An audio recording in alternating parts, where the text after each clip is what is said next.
Vice President Mike Pence is wheels down in North Dakota. He's here on behalf of another passenger aboard Air Force Two today, Representative Kevin Kramer. This is the third time since October Pence has made a pit stop in our state.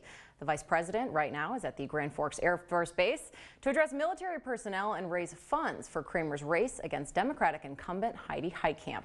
That race could be a deciding factor in who controls the Senate come November. Just last month, another Washington heavyweight entered the ring in Kramer's corner, President Donald Trump. We're going to have a lot more on the vice president's visit coming up. We hope you stay with us, your election leader.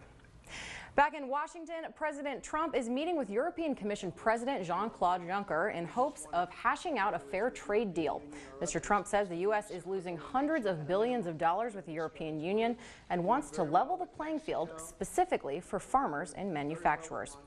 In hopes of fixing that financial issue, the Trump administration announced a $12 billion aid program for those farmers shouldering the blow of this trade war. North Dakota Agriculture Commissioner Doug Goring says this aid would help level out commodity prices in a very volatile market. I believe if we can just get back to the table, work on some of these things, it'll really help us in the long run if we can get issues addressed. Tariffs get lifted when we start to sell this crop and really see where we're going from there. That aid will go to producers of soybeans, cotton, dairy, and corn. But some lawmakers say the bailout is just throwing government money at a self-inflicted problem. Other big news out of the Oval Office today, the president plans on pushing back his meeting with Russian President Vladimir Putin until next year. National Security Advisor John Bolton said in a statement that Trump wants to meet with Putin when, quote, the Russia witch hunt is over. Time now is 9:02. Let's throw it over to meteorologist Kevin Lawrence for our first check on weather. What time is it? 9:02. I'm sorry, 5:02. Ah, okay. You are rushing. I'm used to the West Dakota Fox News at 9. I'm sorry. I figured that was the case right there, Molly. But you know what? Let's not rush this great weather. In the show, back to you. All right. Thanks, Kevin. All right. Police say the fate of the two dogs involved in a vicious attack on Sunday is still undecided. 2 victims were taken to the hospital. The younger of the 2 is only 7 years old, and family members say she had to undergo extensive surgery for her leg injuries. Daniela Hurtado tells us where those dogs are this afternoon. Danny?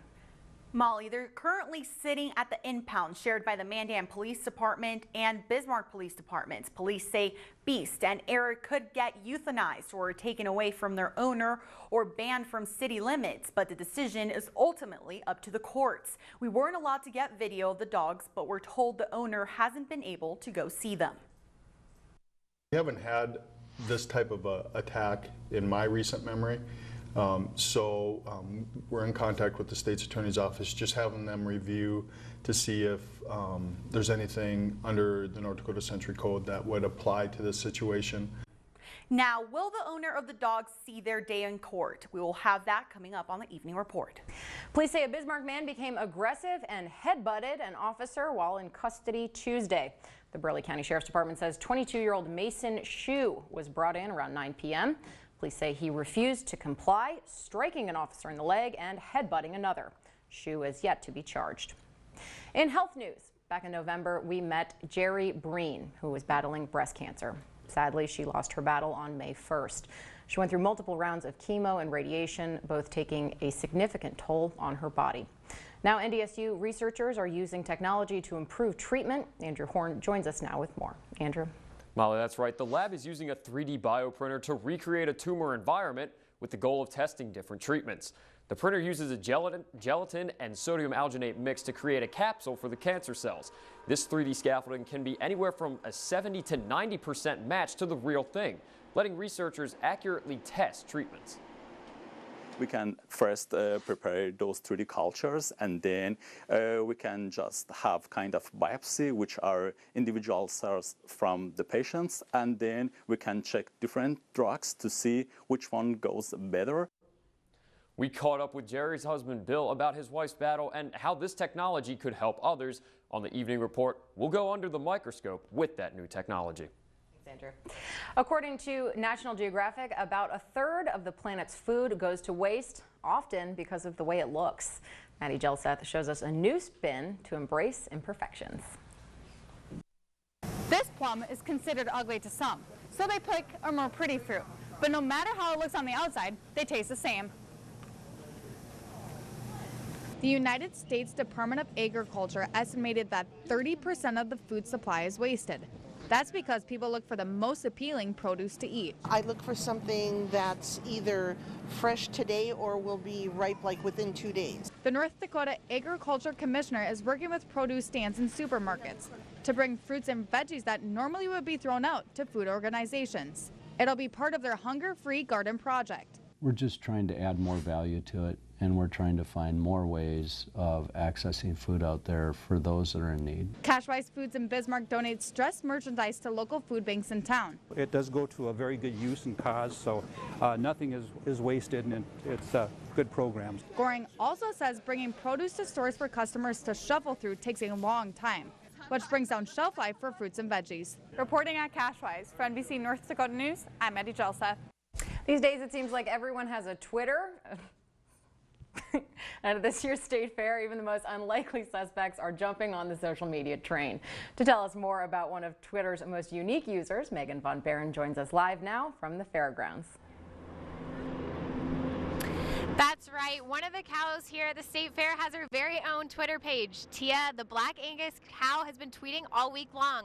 I was speaking to her owner, Maddie, this morning, and she says that it's no surprise that she's taken to this fame well because she has a huge personality. Different personalities, and I think her personality definitely does show on the Twitter page because she's very sassy and she always likes to be in charge, but she's also very sweet and just loves to steal the attention away from everybody else and loves to just be loved on in the show barn at home and here. Tia and her Twitter page will be a part of the state fair for the rest of the week. You can check out her and her cow friends in the beef barn that's right behind me through the end of the fair. That's all I have from Minot. I'll send it back to you guys in the studio. Well, North Dakotans are spending all kinds of money at the fair this year. After paying your way to get inside, eating, and enjoying the carnival, there's still plenty of shopping to be done. The commercial buildings have you covered with a variety of products being sold. They have everything from mops to dish pans to cookware, you name it, they have it in the commercial buildings. The fair will run through this Saturday. Make sure you check out that commercial building if you plan on visiting the fairgrounds. Speaking of that fair food, vendors come from far and wide to sell their goods and concessions to fairgoers. But Straight's Concession didn't have to travel far to become one of the longest standing food vendors at the fairgrounds. Their roots at the fair began selling burgers and fries out of a small stand just after World War II. I've always said that everybody has to die somewhere, you know, and if I die out here doing what I like, what could be better? Torrential rains and flash floods are soaking states up and down the East Coast. Meanwhile, the scorching triple-digit heat continues to burn out west with no relief in sight. NBC's Katie Beck has the must-see video. Dangerous weather wreaking havoc nationwide, from the East Coast to the West. Temperature is not just hot for us, it's hot everywhere. In Fairfax, Virginia, violent flash floods swallowing roads and nearly covering cars. Rescuers in Hershey, Pennsylvania this morning going door to door, taking residents out by inflatable boats. While in nearby Harrisburg, hazardous high water swept a 19-year-old into a creek. First responders set to resume the search this morning. It's just extremely dangerous to go near the water at this time. Rain-soaked grounds in Baltimore County, Maryland, causing large trees to crash into homes. Many roads underwater.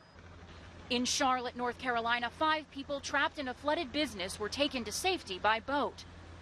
While down the coast in Florida, treacherous rip currents making anything but a typical day at the beach. As we started to swim back, I couldn't find the bottom. And so, it got out of hand in a hurry. Out west, the intense heat impacting millions and claiming at least 6 lives in Southern California.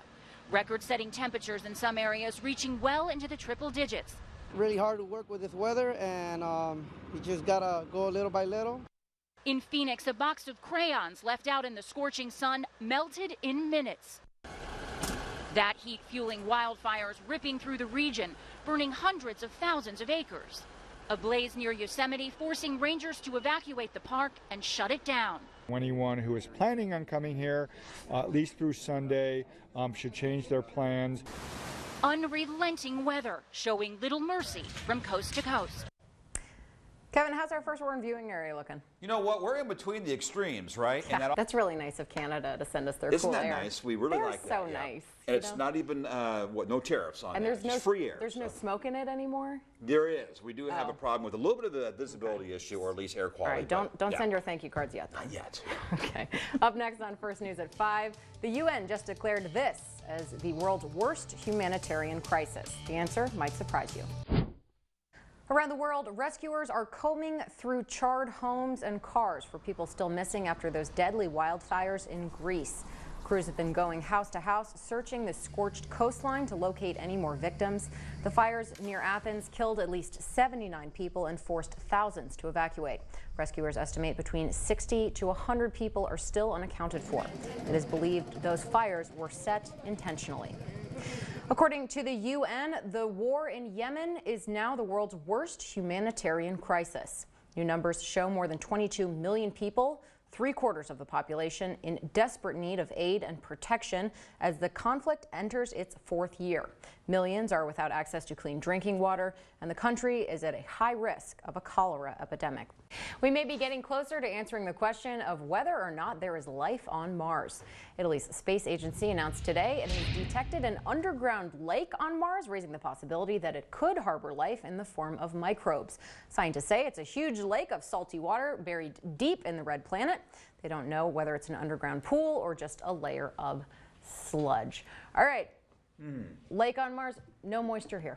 No moisture here for a while, a little bit. But, you know, we've only had a couple showers, but they really didn't amount to a whole lot today, Molly. No severe weather, unlike earlier today before sunrise, a couple of storms in southern North Dakota. But right now, we are in the low to mid 70s. Is it July? It feels now like mid to late September, where it's only 71 in Garrison, 76 in Bismarck. Stay fair weather, 72 degrees, or it will be in the low 70s, I should say. Our current temperatures are in the 70s, but 60s here by 10 o'clock tonight, and upper 40s to low 50s for overnight lows. I think the coolest part of the state will be in the southwest quarter, including Dickinson and Hettinger. Tomorrow, look at that. We're back into the 60s, 70s for most, though, by tomorrow afternoon. Perfect time to take a dip in a Martian lake. I think so. Time now to find out what's coming up on the Evening Report. Thanks, Alan, and thanks for joining us. If you just tuned in or missed part of our show, you can use your streaming device and go to yournewsleader.com to stream our newscasts any time of the day.